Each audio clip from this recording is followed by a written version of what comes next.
Hi guys, and welcome to this video on the full moon in Gemini that happens on the 19th of December 2021 at 5:35 in the morning, and that's based on Europe time.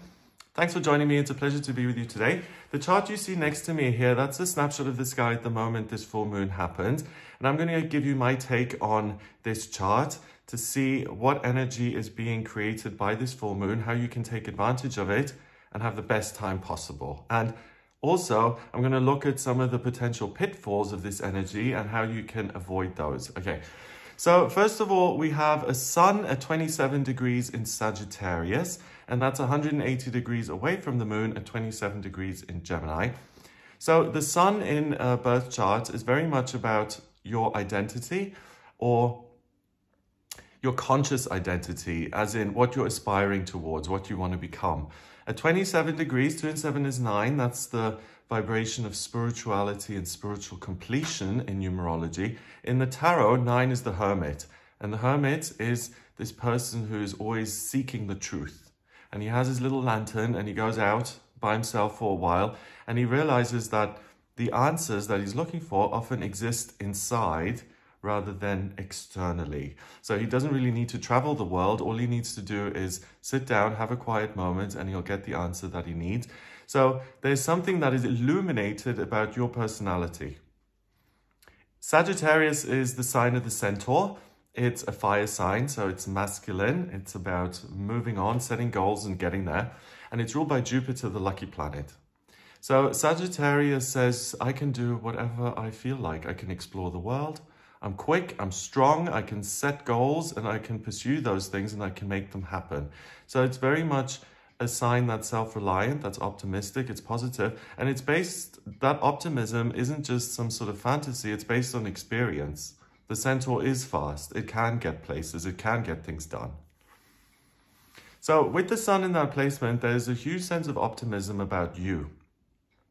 And it's interesting because I've been feeling this quite a lot lately. There's an unusual sense of hope when it comes to myself. And what I mean by that is, I'm sure you have this issue as well. I think most of us do. There are certain things in life or about ourselves that we can't seem to overcome, that almost seem like they're part of this narrative that's being created about us, and we are kind of living out that narrative. And it can feel very strange because it's difficult to suss out sometimes. Do I just accept it and give up and just, fine, this is my story and it's been given to me? Or do you say, well, actually, if it's my story, then I'm the one who's going to write it. So I'm going to take these things about myself that I haven't been able to overcome, and I'm going to, one, feel positive that I can overcome them at some point in future, and two, I'm going to do it. And that's a difficult process, right? Because no one can guarantee, okay, yes, if you try again at age 50, you're going to finally have your breakthrough. No one can guarantee that. And the only way you can make it happen is if you take the action steps and you see what the outcome is. And that takes a lot of self-belief and courage and confidence. And that's what I think the sun at 27 degrees in Sag gives you. A sense of optimism when it comes to your future, what you're going to do with yourself, your life, and the way you see yourself. It's interesting because I've been talking about this theme for the last couple of days in the daily tarot readings. So this has kind of been building up. And I don't feel that this is a false hope. You know, it's kind of cruel if someone's issue is that they have crippling social anxiety and they can't make friends because as soon as they're in front of other people, they just close down. It's kind of harsh to say, yeah, you can overcome this, if that person is fundamentally unable to overcome it. So a lot of people aren't going to encourage that type of individual because they don't want to be cruel. They don't want to give them false hope. On the other hand, if that person says, yeah, or if they hear, yeah, I can do it from someone else, or they believe it themselves, I can overcome this issue that I've got because I do want to make some friends. So what I'm going to do is I'm going to put myself in situations that challenge me, and I'm going to keep doing that. Again, it's not guaranteed. Some people will overcome their social anxiety and other people won't. So is it really cruel or is it constructive? Different people are going to take it different ways. And that's why it's best when this kind of guidance and advice as such comes from within because then it's like, well, it came from me ultimately. So I know the advice isn't malicious or meant to destroy me. So listen to that inner sense of, oh, wonder, the angels are singing in my ear. Yes, I can do it. I'm energized. What I'm being told as I'm speaking is that look at famous examples. I'm sure there's a better way of saying this. Okay, if your issue that you want to overcome, and it's just an example, I'm not making a medical judgment whether you can overcome it or you can't. Let's just say you're dealing with bipolar disorder, right?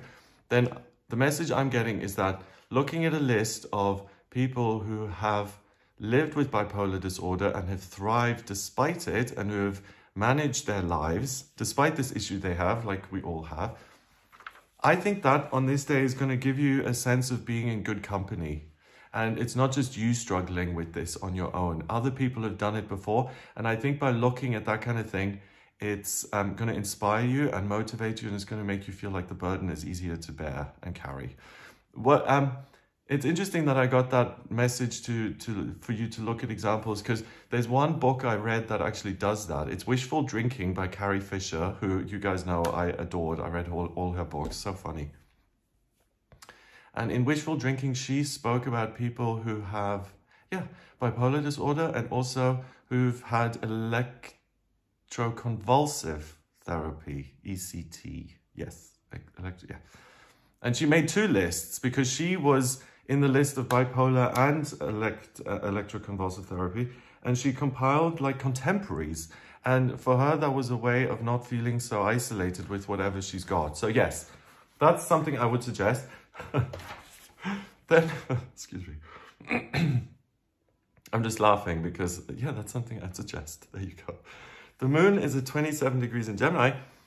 So the moon is really the thing that feels very easy and comfortable. It's the thing that's woven into your DNA. That's just a natural part of you, you know? Some people sing, some people run, some people say funny things. So the moon is what's very familiar and easy. And in Gemini, it's very much about communication. Gemini is ruled by Mercury, the communication planet. So the way you think, the way you make sense of things, the way you construct meaning, and the way you express that meaning, that feels very easy. So to get your message out there or to get your point across is super easy. The moon in Gemini also, to me, represents a doorway. If you look at the glyph of Gemini, it's a Roman numeral 2, and it is a doorway. It looks like an opening. So Gemini is always this promise that you can change and adapt and move on into a new chunk of your life that's going to be very different to what you've experienced so far. It's kind of like the Four of Wands in the Tarot, where it's like I'm moving into a period of my life that's like the golden era, or that's got a particular vibe to it. And also the moon in Gemini, I feel, gives you a kind of bridge to the higher realms. So it kind of connects you with abstract ideas and notions and spiritual messages and guidance from your higher self and the ascended masters and all of that. It's like a portal between this world and the higher realms. It's at 27 degrees again, obviously, because they're opposed. So 2 and 7 is 9, spirituality and completion. So the messages from source that you get come in very easily and naturally. So I really feel that the Hermit is the overseer of this full moon in Gemini, because he facilitates between that realm and this realm where you exist physically, and you're able to kind of connect to other, excuse me, realities, ways of being and thinking. So not only do you have a sense of optimism about yourself and that you can rearrange the puzzle pieces of your identity and your persona, which, yes, I'm going to say that you can do that. I haven't got a lot of references for that. Like, you know, if someone says, I don't know, yeah, what I'm trying to say is that I am going to land one way or on, I can't speak now. Okay, if the question is, can you change your personality? So can people change or can they not change? then my answer is absolutely 100% they can change fundamentally. And you can become whatever it is you want to. Again, you're not at the mercy of some sort of malignant overseer who is telling you this is who you ought to become. The Hermit is saying, look at who you are and who you could be and embrace that for yourself. You're not a prisoner on this planet. You chose to come here, apparently. I must have chosen to come here, apparently, too. Okay, so it gives you that sense of optimism about yourself, but also it gives you a sense of optimism about how connected you are and how you can work and how you can get ideas from different places. Gives you a sense of hope that your life is malleable. You can adapt it and change it as you grow and change yourself. And also you're going to be very strong and forceful in terms of what you're saying and what your opinions are. And those then can change the world too. So, you know, if it's a family of 5, mother and father, 3 kids, and mother says we're moving, and that is here are the reasons why, and this is what we're going to be doing, then that affects everybody. But it's fundamentally that huge decision and that big change in everyone's experience is based on someone having that thought and saying it would be best if we go here rather than stay here, and becoming very certain and saying this is what we're doing. So it's optimism coupled with real strength and the ability to face your difficulties without fear, whether they're internal or external. So I think this is super, super positive. And I like the, I keep seeing the Hermit. I like the vibe of the Hermit. It's kind of like, I need something, right? I need answers or I need enlightenment. Something's missing. And what I like is that he goes out into nothing. He's usually pictured in the desert. And he still finds what he's looking for. He doesn't need a leg up. He doesn't need support. He can do it on his own. So it's a very encouraging message that if things don't make sense, you can figure them out by yourself.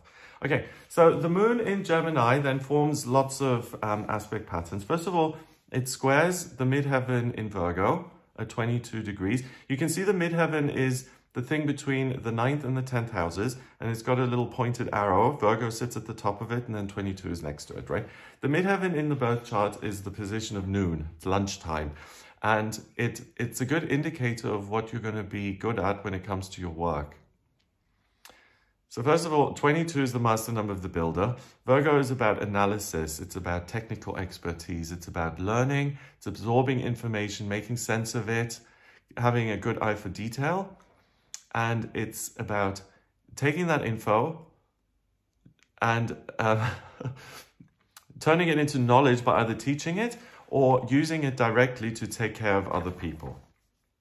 So Virgo is very diligent, it's very practical, it's very good with information. So we've got the moon now in Gemini, a sign that's ruled by Mercury. We've got the midheaven, the thing that is applicable, the things that you can act upon in a practical way. That's in Virgo, also ruled by Mercury. So when it comes to your assessment of the situation, you're very likely to be right on track, okay? You're likely to get the right end of the stick, not the wrong end of the stick.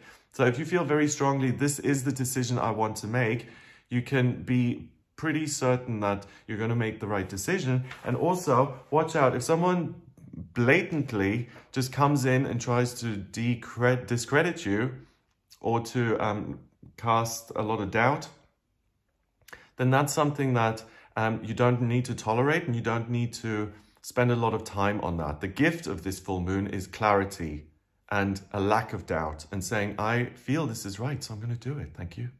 And the kids are just going to have to come along. If they don't like the desert where we're now moving to, then they'll have to adapt because I like it. I'm kidding. Okay. So, yeah. And it's not just great insight and understanding. It's a 22 degrees. So this insight and understanding can allow you to make decisions which are going to have a huge impact on your future. And it's kind of like the opportunity to put down a concrete foundation here, something that is truly unshakable. So that midheaven then, it forms a square with the sun at 27 degrees in Sagittarius. So the optimism is required too. And that's saying that even though you have great understanding and ideas and the willingness to get busy, the sun provides you something extra which you need, which is that self-reliance and belief that I will take these steps. It's worth my time. It's worth my effort. I'm going to take a risk. I'm going to make a move here. So we've got the sun and the moon opposing each other, and then the moon squaring the Virgo midheaven, and then also the sun squaring the Virgo midheaven. And those three create a big red triangle. If you tilt your head, you can see it. And that's called a T-square. And it's an area of real friction. That means you have a lot of energy, but it can kind of stump you a bit. So the question may be, do I look internally or externally and to take action? The answer is look internally, because the Hermit, remember, look internally what is important to you, what you want to decide. Then look externally and say, how can I make this decision work? Is it going to, like with the move again, right, to the desert? I've made the decision that I'm going to move to the desert. I've got the kids. Let me look at their schooling stuff, and when the year is out, so I can actually take them out of the school. Can I find another school? Then hubby's work, can he transfer? Or, you know, are we going to have to go sooner or later, split our time, or can we go together? It allows you to take care of the practicals then. And to combine that, I want the desert. It works in a real school schedule sense. Combine those and let's go and do it. So it's actually not you going round and round and round.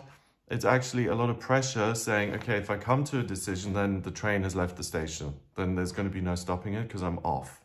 So please do make a decision about something, because the fuel is there, the power is there. It's going to push you in the right direction. So that's interesting.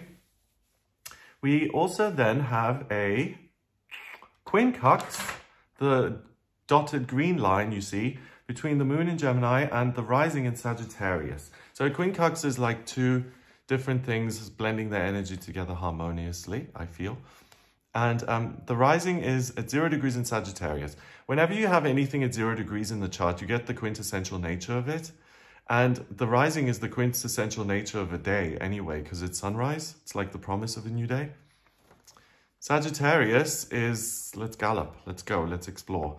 So the fact that this rising sign is at 0 degrees in Sagittarius, one means that the entire chart is ruled by Jupiter, the lucky planet.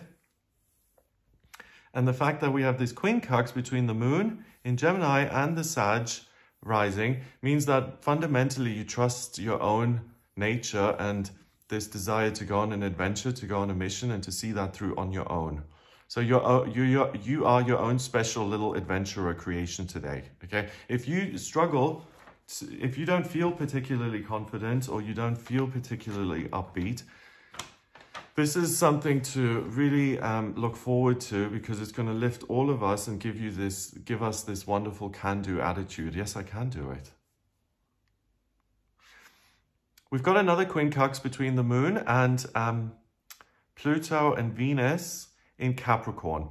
And usually when you have two quincunxes like this, they're going like this. So they're creating this type of arrow.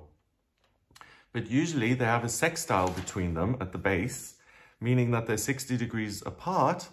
And here we've got the rising at 0 degrees and Pluto and Venus at 25 and 26 degrees. So they're kind of like what, 55 and 56 degrees apart. I'm still going to count that as a sextile, which means that the two quincunxes, the one between the rising and the moon and Pluto and Venus, then becomes a yod, which is known as the finger of God, if that sextile were there. And I'm still counting it because I think the angle, the orbs are close enough for it to count.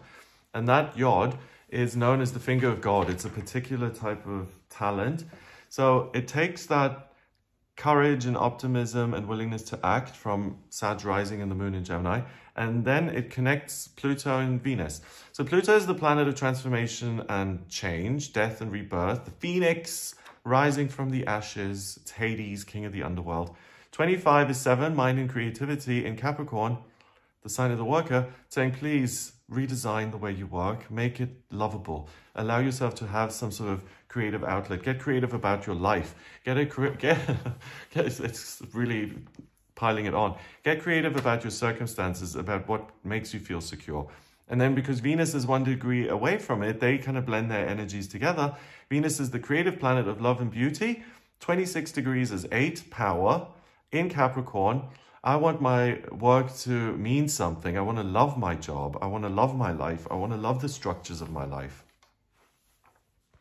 Again, it's interesting because do you learn to love your environment or do you move?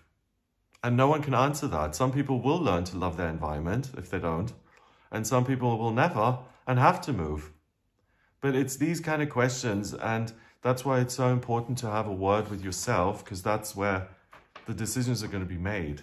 Like a focus group, like pooling the general opinion of those around you today is not a good idea, because the more external influence you accept, the more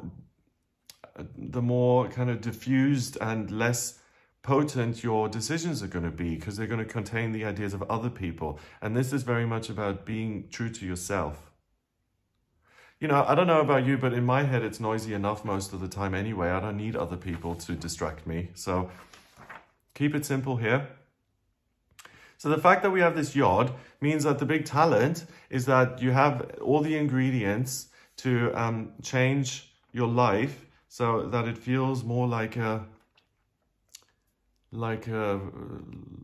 beautiful artwork that you want to be part of, and that is designed and created deliberately to create something magical, rather than having absolutely no idea, no plan, feeling like you're just plodding along, going through the motions. So if you feel like you have got off track, and you're like, ugh, I'm just keeping my head above water, thank you very much, then this full moon in Gemini is an opportunity to get back in the saddle of your own life and to say, this is the direction we're riding in. Yep. Okay, what next? We have a sesqui square. So the moon is 135 degrees away from Saturn at 10 degrees in Aquarius. So there's slight kind of friction there between Saturn, the rules. 10 degrees in Aquarius is I decide what the rules are. Thank you very much. I am the boss. I am thinking about myself and everybody else. I think I'm right. Therefore, I'm going to choose to believe that I'm right. And I'm being a little bit facetious here because this is a bit obstinate, right? I think I'm right, therefore I am right. I mean, usually that is a red flag that says you need to check that person's work because they're not going to be right. But today, excuse me, it connects with the moon in Gemini, and it gives you even more certainty and courage and self-reliance to say, I am going to make these big changes. Sometimes you do need to, you know, blow up your head a little bit, or to get a little bit big-headed to say, I'm going to see this through. Especially if everyone else says, oh, you're crazy, you can't do that. Then you need to have huge amounts of self-belief to make it happen.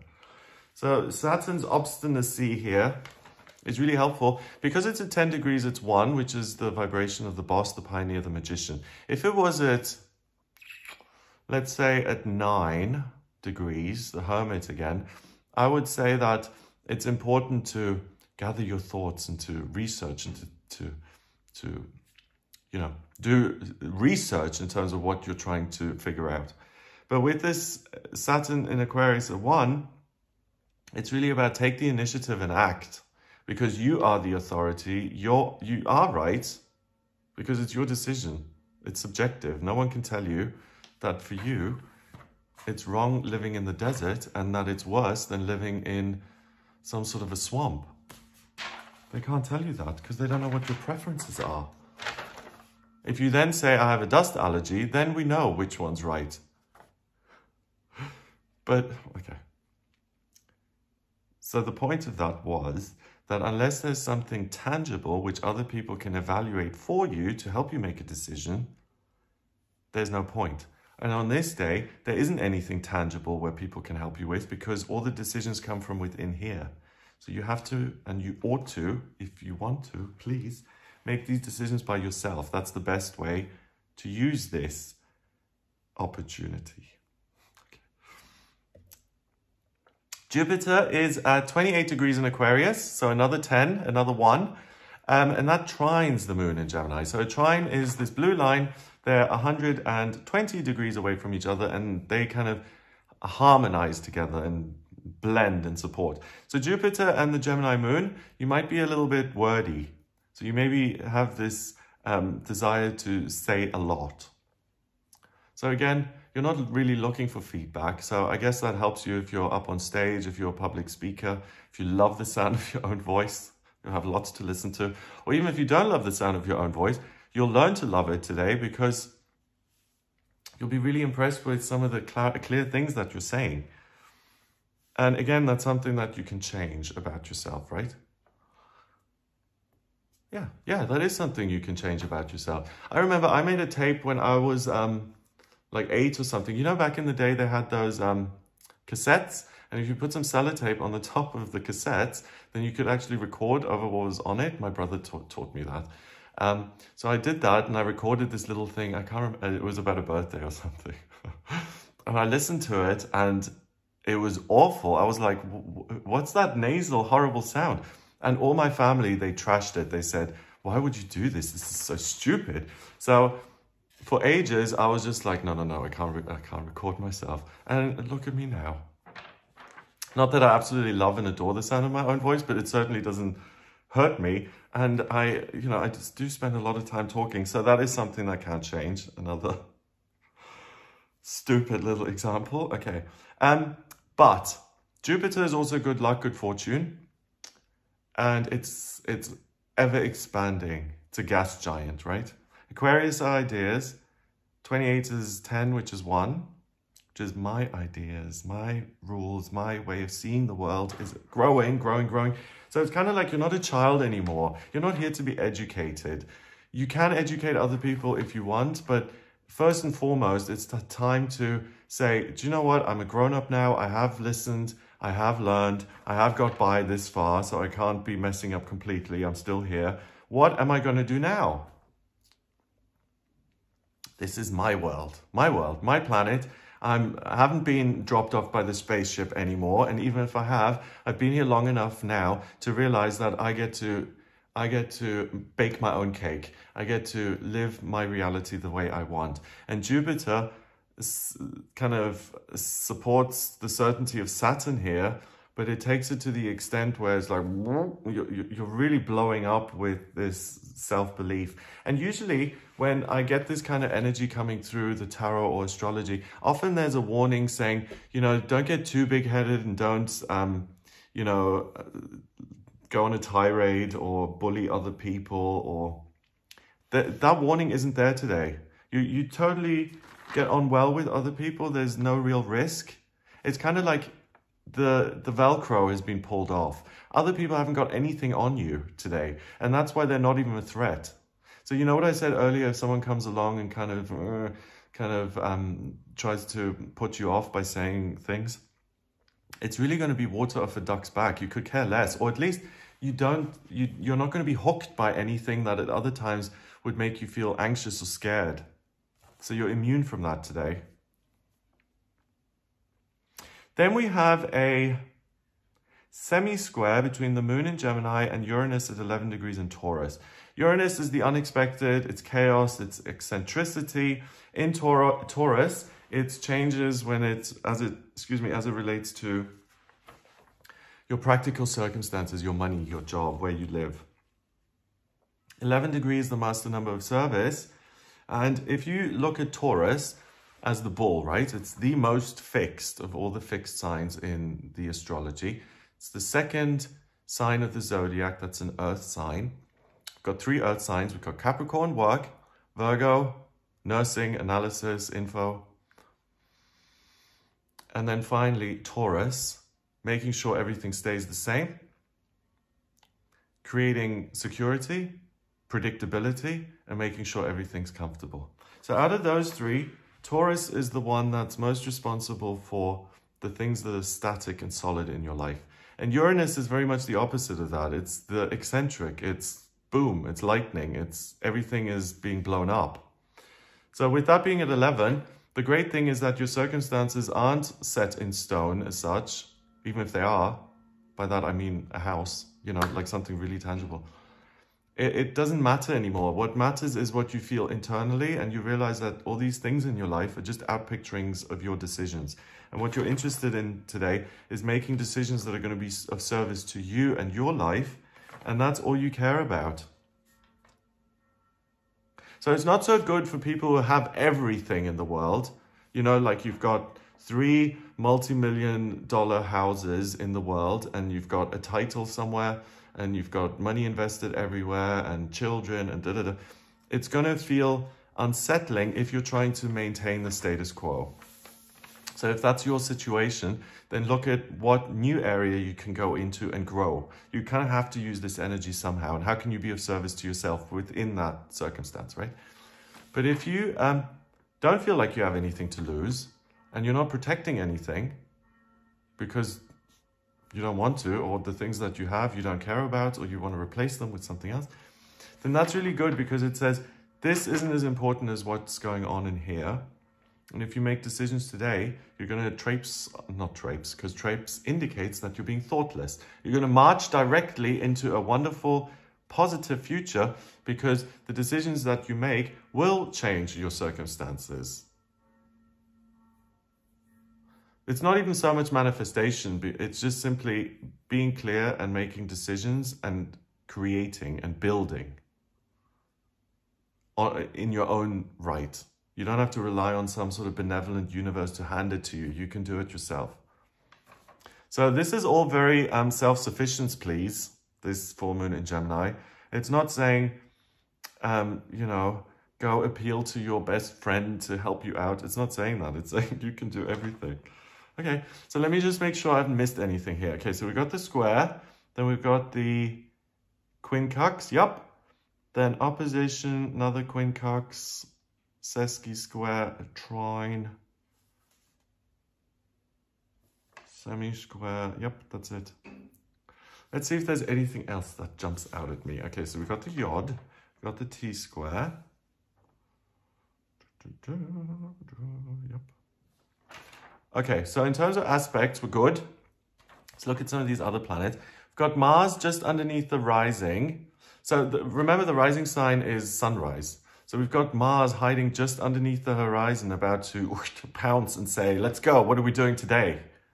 So the promise of this day is that you can get a lot more done than you usually would. You can travel 100 miles instead of 10. And it's all down to your ambition and your willingness to create new structures in future which supersede the existing ones. Mercury is in Capricorn at 8 degrees. And Mercury gives you the ability to think very practically and to say, okay, how are we going to rearrange all this based on my needs and wants and decisions? So that's helpful. And it's direct, so that's super helpful. Oh, Venus stations on this day, right? So the station, excuse me, stations, what that means is, okay, so we look at retrogrades with the personal planets, Mercury, Mars, Venus. Outer planets, they also retrograde, but they spend about 6 months, so it's not that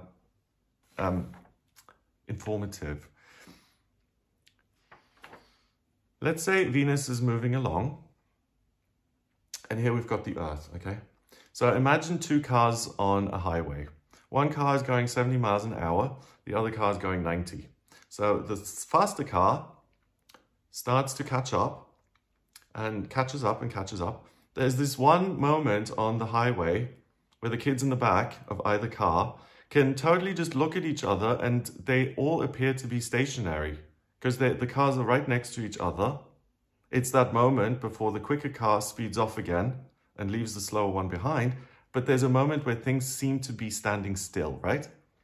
That's exactly what happens when Venus stations. It goes along, and then Earth comes along and they stop as such. And then the Earth keeps moving and Venus appears to be going backwards then because it goes into retrograde. I think it is on the 19th, yeah. So it is on this day that it retrogrades, and it stays in retrograde until the end of January. Venus is love and beauty and creativity. It's what you love. And that's why during a Venus retrograde, it's not a good idea to start a new business, to launch a party event or a business launch, or to decide to have the wedding. If the wedding's already been planned, fine. But it's about new ideas about what you love that you come up with during that time. And obviously new relationships. When Venus is in retrograde, the thinking behind saying it's not such a good time to open all these new things and start these new beginnings, because Venus is what you love. And when it's in retrograde, it slants your vision of what you love. So things that you usually abhor suddenly become lovable, and then you devote yourself to them during Venus retrograde. Venus then goes direct and you're like, oh, what was I thinking? Oh no. And then you have to kind of get out of it. So with this, it's the final kind of day, this full moon. I would say on the 19th, you still have time to use the confidence to make the decisions and to implement those ideas on this day and to get started with them today. So I think this full moon in Gemini is a good time to launch a new business because Venus isn't retrograde yet, it's stationed. So it seems to be floating there. So love seems to be suspended as this constant, immovable thing. So if you start something new, when Venus is suspended, frozen in time, so to speak, then that quality of love is consistent and you don't have to do anything for it. It just hangs there. That's going to be part of this new business or new relationship or whatever. Get the ideas down on this day and make sure that you keep an eye on them because you're getting this amazing opportunity to take action, almost like, not almost, it's because we live on planet duality. So if you get this moment for great insight and opportunity and clarity, then it's going to close down again and become more difficult, right? So you have this amazing clarity and understanding, but with Venus going retrograde now for the next, 6 weeks-ish, it's going to be much more difficult for you to implement that for the rest of December and January 2022. So do as much as you can in terms of brainstorming on this day and resolving that I am going to do A, B, and C.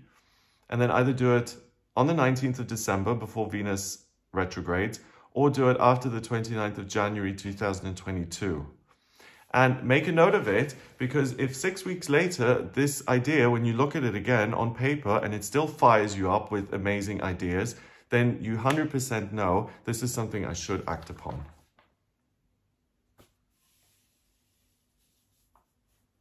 Yeah, and that is it. So I hope that gives you an idea of what this full moon in Gemini is all about.